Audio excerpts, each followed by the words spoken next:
армысыздар құрметті тыңдаушылар. Менің аты жөнім Балтажан Айжарқын Қайратқызы. Мен дәрігер-педиатрмын. Сонымен қатар Павлодар облысының педиатрлар ассоциациясының мүшесі болып табыламын. Бүгін сіздермен жүктіліктің асқынусыз бақылау кезеңдері туралы тақырыпты қозғаймыз. Жүктілікті асқынусыз бақылау үшін сіздер жүктілік пайда болған кезде дәрігердің бақылауына тіркелгеніңіз жөн. Бұл арқылы сіз дені сау баланы әрі өзіңіздің деніңіз саулығына көз жеткізетін боласыз.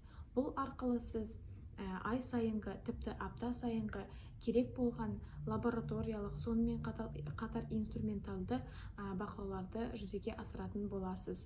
Сіз ең алғашқы дәрігер тіркеуіне келген кезде дәрігер сіздің ғана емес, сонымен қатар отбасының барлық мүшелерінің денсаулығы жайында, медициналық жағдайы жайында сізден сауал алуы мүмкін. Бұл сіз үшін және де бала үшін маңызы зор. Сонымен қатар апта сайын, ай сайын тапсырған жаңағы лабораториялық инструменталды тексерулеріңіздің өтуі барысында сіз балаңыздың дені сау болғаны жайында 100% сенімді бола аласыз. Сонымен қатар назарға алатын жағдай бірінші және екінші триместрде болатын бұл генетикалық ақаулар, сонымен қатар Даун синдромының алдын алу барысындағы генетикалық тексерулер. Бұл тексерулер тек қана дәрігер мүддесі үшін ғана емес, сіздің де мүддеңіз үшін ең тиімді әдіс болып табылады.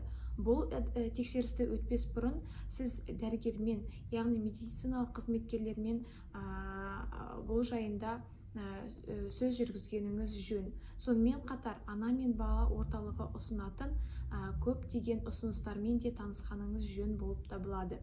Және де сонымен қатар басқа да аурулардың алдын алу үшін сіз жүктіліктің бас кезінде бірден тіркелгеніңіз жөн. Және де жүктілік барысында тек қана бір дәрігердің бақылауында болғаныңыз жөн.